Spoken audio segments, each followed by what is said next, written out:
অগ্রহায়ণ মাসে আপনার স্নানের জলে মিশিয়ে দিন এই জিনিসটি। মা লক্ষ্মীর আশীর্বাদে আপনার জীবনের সমস্ত বাধা বিঘ্ন দূর হয়ে যাবে, বাস্তু দোষ দূর হবে, প্রচুর অর্থ প্রাপ্তির যোগ সৃষ্টি হবে এবং আপনার সংসার ভরে উঠবে সুখ শান্তি সমৃদ্ধি। রাধে রাধে বন্ধুরা, আপনাদের সকলকে নতুন আর একটি ভিডিওতে আরও একবার অনেক স্বাগত। বন্ধুরা, চলছে অগ্রহায়ণ মাস। অগ্রহায়ণ মাস মা লক্ষ্মীর অত্যন্ত প্রিয় একটি মাস। অগ্রহায়ণ কথার আবিধানিক অর্থ বছরের যে সময় শ্রেষ্ঠ বৃহি অর্থাৎ শ্রেষ্ঠ ধান উৎপন্ন হতো। অতীতে এই মাসেই প্রচুর ধান উৎপন্ন হতো বলে অতীতে এই অগ্রহায়ণ মাসকে বছরের প্রথম মাস হিসাবে ধরা হতো। বছরের অন্যান্য মাসগুলির মধ্যে অগ্রহায়ণ মাস মা লক্ষ্মীর অত্যন্ত প্রিয় মাস। প্রতিটি হিন্দু গৃহস্থ বাড়িতে এই অগ্রহায়ণ মাসে মা লক্ষ্মীর বিশেষ পূজা আরাধনা করা হয়ে থাকে। মা লক্ষ্মীর বিশেষ কৃপা ও আশীর্বাদ লাভের জন্য এই অগ্রহায়ণ মাস সর্বশ্রেষ্ঠ। এই অগ্রহায়ণ মাসকে বলা হয় লক্ষ্মী মাস। তাই বন্ধুরা, এই লক্ষ্মী মাসে আপনাদের স্নানের জলে এই একটি জিনিস অবশ্যই মেশান। মা লক্ষ্মীর বিশেষ কৃপা ও আশীর্বাদ আপনারা অবশ্যই লাভ করতে পারবেন। বন্ধুরা, আমরা স্নান করি আমাদের শরীরকে শুদ্ধ করার জন্য।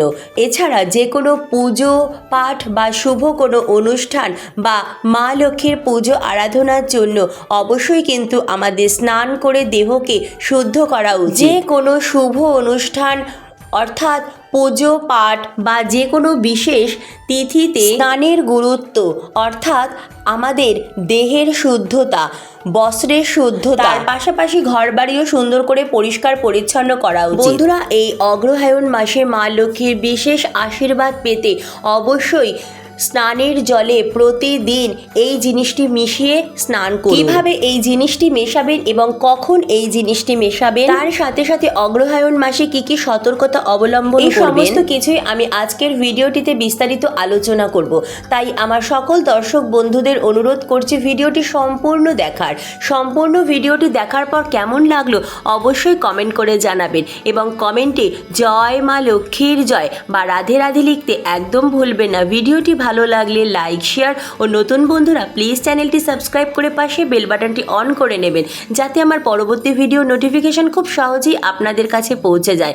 আর যে সকল বন্ধুরা অলরেডি চ্যানেলটি সাবস্ক্রাইব করে পাশে আছেন তাদের অসংখ্য ধন্যবাদ। তো চলুন বন্ধুরা, আসা যাক মূল পর্বে। অগ্রহায়ণ মাস হেমন্ত ঋতুর প্রথম মাস। এই অগ্রহায়ণ মাসেই আবহাওয়ার পরিবর্তন হয়। গরমের উষ্ণতা প্রায় কমতে থাকে এবং চারিদিকে শীতের হাওয়া বইতে শুরু করে। আর এই ঋতু পরিবর্তনের সঙ্গে সঙ্গেই প্রত্যেকটা বাড়িতে বাড়িতে কিন্তু এই সময় শুরু হয়ে যায় সর্দি কাশি জ্বর, এছাড়াও নানা রকমের ঠান্ডাজনিত রোগ। বিশেষ করে বাড়ির ছোট এবং বয়স্ক সদস্যরাই একটু বেশি ভোগে এই আবহাওয়া পরিবর্তনজনিত সমস্যায়। তাই বন্ধুরা, বাড়ির ছোট সদস্য থেকে শুরু করে বয়স্ক সদস্য পর্যন্ত প্রত্যেকের স্নানের জলে আপনারা যদি সামান্য পরিমাণ এই জিনিসটি মিশিয়ে দিতে পারেন তাহলে দেখবেন ঋতু পরিবর্তনজনিত যে শারীরিক সমস্যা থেকে খুব সহজেই আপনারা মুক্তি পেতে পারবেন। বন্ধুরা, আজকের এই ভিডিওটিতে আমি আপনাদের সাথে বেশ কয়েকটি জিনিসের কথাই বলে দেব। আপনাদের পক্ষে যদি সম্ভব হয় তো আপনারা সবকটা জিনিসই অল্প অল্প পরিমাণ আপনাদের স্নানের জলে মিশিয়ে নিতে পারেন। কিন্তু বন্ধুরা, কোনো কারণে আপনারা যদি সবকটা জিনিস জোগাড় করতে না পারেন তাহলে অন্তত পক্ষে চেষ্টা করবেন একটি কিংবা দুটি জিনিস জোগাড় করে প্রতিদিন আপনাদের স্নানের জলে সামান্য পরিমাণ করে মিশিয়ে নেওয়া। এছাড়াও অনেক বন্ধুরা যদি কর্মব্যস্ততার কারণে প্রতিদিন এই জিনিসগুলো মিশিয়ে স্নান করতে না পারেন তাহলে অন্তত পক্ষে চেষ্টা করবেন অগ্রহায়ণ মাসে প্রতি বৃহস্পতিবার এই জিনিসগুলি মিশিয়ে স্নান করার। দেখবেন অত্যন্ত ভালো ফল পাবেন। বিশেষ করে বাড়ির যিনি আয়কর্তা অর্থাৎ সংসারের আর্থিক দায়িত্বে যিনি রয়েছেন তিনি যদি তার স্নানের জলে এই জিনিসটি মিশিয়ে স্নান করতে পারেন দেখবেন নানা দিক থেকে কিন্তু অর্থপ্রাপ্তির যোগ সৃষ্টি হবে। অনেক দিন ধরে আটকে থাকা কাজেও খুব সহজেই আপনারা সফলতা পেতে পারবেন। আপনার কাছ থেকে যদি কেউ টাকা ধার নিয়ে থাকে আর সেটা অনেক দিন হয়েছে এখনো শোধ করছে না, অর্থাৎ আপনার টাকা অন্য কোথাও আটকে রয়েছে। যদি অগ্রহায়ণ মাসে এই বিশেষ কার্যটি করতে পারেন তাহলে দেখবেন এই অগ্রহায়ণ মাসের মধ্যে মা লক্ষ্মীর আশীর্বাদে বা খুব দ্রুতই কিন্তু আপনি সেই টাকা পেয়ে যাবেন। আগেকার দিনে অগ্রহায়ণ মাসে ধান কাটা হতো, প্রত্যেক বাড়িতে বাড়িতে এই সময় নতুন ধান আসতো। ধান মা লক্ষ্মীর প্রতীক, তাই এই অগ্রহায়ণ মাসে যখন প্রত্যেক বাড়িতে বাড়িতে ধান আসতো তখন প্রত্যেক বাড়িতেই মা লক্ষ্মীর বিশেষ পূজা আরাধনা হতো, আর এই সময়তেই হতো নবান্ন উৎসব। তাই বন্ধুরা, এই অগ্রহায়ণ মাসে প্রতিদিন মা লক্ষ্মী সহ আপনার সিংহাসনের সমস্ত দেবদেবী, বিশেষ করে রাধা মাধব বা লক্ষ্মী নারায়ণ বা নারু গোপালেরও বিশেষ পূজা আরাধনা করুন, কারণ অগ্রহায়ণ মাস ভগবান শ্রীকৃষ্ণেরও অত্যন্ত প্রিয় মাস। নিত্য আপনারা যেভাবে মা লক্ষ্মীর পূজা আরাধনা করেন সে তো করবেনই, কিন্তু বিশেষ করে এই অগ্রহায়ণ মাসে প্রতি বৃহস্পতিবার ঘট স্থাপন করে মা লক্ষ্মীর পূজা আরাধনা অবশ্যই করবেন এবং তার সাথে সাথে মা লক্ষ্মীর পাঁচালি পাঠও করবেন। তার সাথে সাথে এই অগ্রহায়ণ মাসে কিন্তু যত বেশি সম্ভব পারবেন হরিনাম সংকীর্তন, হরে কৃষ্ণ মহামন্ত্র জপ, গীতা পাঠ, শাস্ত্র অধ্যয়ন অবশ্যই করবেন। এই অগ্রহায়ণ মাসে প্রতিদিন খুব সকাল সকাল পারলে ব্রহ্ম মুহূর্তে শয্যা ত্যাগ করবেন। আমাদের শাস্ত্রে কিন্তু ব্রহ্ম মুহূর্তে শয্যা ত্যাগ করার কথা বলা হয়েছে। ব্রহ্ম মুহূর্ত শুরু হয় সূর্যোদয়েরও বেশ খানিকটা আগে। বন্ধুরা, আপনারা যদি চান আপনাদের আটকে থাকা কাজ আপনারা যেন দ্রুত সফল করতে পারেন, পরিবারের যে কোনো বাধা বিপত্তি আপনারা যদি কাটাতে চান, তার সাথে সাথে আপনারা আর্থিক ভাগ্যের যদি উন্নতি চান, অর্থাৎ অর্থনৈতিক সফলতা যদি আপনারা চান, অবশ্যই চেষ্টা করুন এই সূর্যোদয়ের আগে অর্থাৎ এই ব্রহ্ম মুহূর্তে শয্যা ত্যাগ করার। কারণ বন্ধুরা, শাস্ত্রে বলা হয়েছে যারা সূর্যোদয়ের পরে অর্থাৎ অনেক বেলা করে যদি ঘুম থেকে ওঠে তাদের ভাগ্য ঘুমিয়ে থাকে। আপনার ভাগ্যকে সর্বদিক থেকে জাগ্রত করতে হলে অবশ্যই এই ব্রহ্ম মুহূর্তে শয্যা ত্যাগ করার চেষ্টা করুন। ঘুম থেকে উঠেই আপনারা নিজ করতল দর্শন করবেন এবং এই মন্ত্রটি জপ করবেন।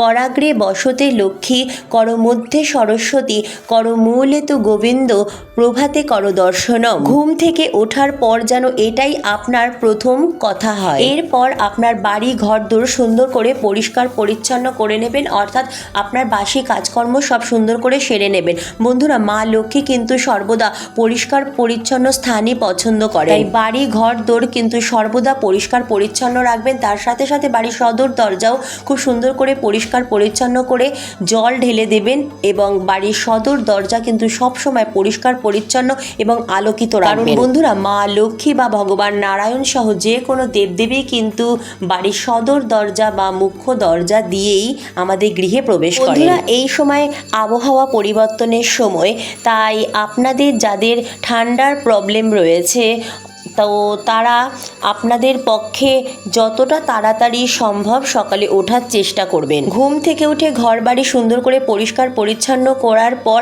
আপনারা স্নান সেরে নেবেন। আর অবশ্যই বন্ধুরা, এই সময় ঋতু পরিবর্তনের সময়, তাই আপনারা কিন্তু চাইলে স্নানের জন্য উষ্ণ গরম জলও নিতে পারেন। আপনার বাথরুমের এক বালতি আপনি পূর্ণ করে আপনার স্নানের জল নিয়ে নেবেন। বালতিতে কিন্তু অর্ধেক জল রাখবেন না, পুরো কানায় কানায় অর্থাৎ পুরো জলপূর্ণ করবেন বালতি। এরপর এই স্নানের জলে আপনার ডান হাতের অনামিকা আঙুল দিয়ে একটি ওম বানাবেন। এইভাবে আপনি 3 বার ওম বানাবেন এবং তারপর এই জলের মধ্যে বিশেষ এই একটি জিনিস মিশিয়ে দেবেন, তা হলো সামান্য পরিমাণ কাঁচা দুধ। বন্ধুরা, আপনারা কিন্তু প্যাকেটের দুধ ব্যবহার করতে পারবেন না, আপনারা এখানে গরুর দুধই ব্যবহার করার চেষ্টা করবেন। আপনারা যদি স্নানের জলে মিশিয়ে স্নান করে নিতে পারেন তাহলে বন্ধুরা আপনাদের মধ্যে থাকা নানা রকম খারাপ দৃষ্টি বা কুনজর বা যা কিছু এনার্জি প্রভাব রয়েছে তা সব কিছুই খুব ভালোভাবে কেটে যাবে। বন্ধুরা, আপনাদের যদি গ্রহদোষ থেকে থাকে তো অগ্রহায়ণ মাসে প্রতিদিন আপনারা এইভাবে স্নান করুন, এতে করে আপনার গ্রহদোষও কেটে যাবে। দ্বিতীয় যে জিনিসটি আপনারা এই অগ্রহায়ণ মাসে স্নানের জলে মেশাতে পারেন তা হলো কালো তিল। বন্ধুরা, এই কালো তিল মিশিয়ে আপনারা যদি প্রতিদিন স্নান করতে পারেন তাহলে আপনাদের জীবনের নানান বাধা বিপত্তি খুব সহজেই কেটে কেটে যাবে। মা লক্ষ্মীর আশীর্বাদে আপনি জীবনের সমস্ত দিক থেকে খুব ভালোভাবে সফলতা অর্জন করতে পারবেন। প্রতিদিনও করতে পারেন, আর প্রতিদিন যদি সম্ভব না হয় অগ্রহায়ণ মাসে বৃহস্পতিবার দিন অবশ্যই এই উপায়টি অবলম্বন করার চেষ্টা করুন। যে জিনিসটি আপনারা স্নানের জলে মেশাতে পারেন তা হলো কর্পূর। নানা রকম নেগেটিভ এনার্জি দূর করার জন্য বা নানা রকম কুনজর বা দোষ কাটানোর জন্য কর্পূর কিন্তু জ্বালানো হয়। ঠাকুর ঘরে বা মা লক্ষ্মীর সামনে কিন্তু কর্পূরের আরতি করা হয়ে থাকে। কর্পূরের ধোঁয়া বাতাবরণকে শুদ্ধ করে, থেকে নেগেটিভ এনার্জি খুব সহজেই দূর করে পজিটিভ এনার্জিতে পূর্ণ করে। তাই বন্ধুরা, এই অগ্রহায়ণ মাসে আপনি সামান্য পরিমাণ কর্পূর হাতে নিয়ে নেবেন এবং একটু গুঁড়ো করে আপনি যে স্নানের জলে ওম বানিয়েছেন সেখানে সামান্য কর্পূর দিয়ে দেবেন এবং সেই জল দিয়ে আপনি স্নান করবেন। এর ফলে মায়ের আশীর্বাদে আপনাদের জীবনে সুখ শান্তি সমৃদ্ধির আগমন ঘটবে। চতুর্থ, আপনারা স্নানের জলে যেই জিনিসটি মেশাতে পারেন তা হলো কেশর বা জাফরান। কারণ বন্ধুরা, এই কেশর বা জাফরানের মধ্যে এমন গুণ রয়েছে যা আপনার শরীর শুধু নয়, আপনার মন পর্যন্ত শুদ্ধ করতে পারবে। প্রতিদিন আপনারা যদি এই জাফরান মিশ্রিত জলে স্নান করতে পারেন তাহলে আপনার জীবনে নতুন নতুন কাজ করার অনুপ্রেরণা পাবেন। অর্থাৎ এই জিনিসটি আপনার শরীরকে ভেতর থেকে নেগেটিভ এনার্জি মুক্ত করে পজিটিভ এনার্জিতে পূর্ণ করবে। আপনারা আগের থেকে অনেক সতেজ, প্রাণবন্ত এবং আত্মবিশ্বাস ফিল করবেন। প্রতিদিন সম্ভব না হলেও অন্তত পক্ষে বৃহস্পতিবার দিন অবশ্যই চেষ্টা করুন জাফরান মিশ্রিত জলে স্নান করার। পঞ্চম যে জিনিসটি আপনারা স্নানের জলে মেশাতে পারেন সেটি হচ্ছে ঘি। তবে সেই ঘিটি কিন্তু হতে হবে শুদ্ধ।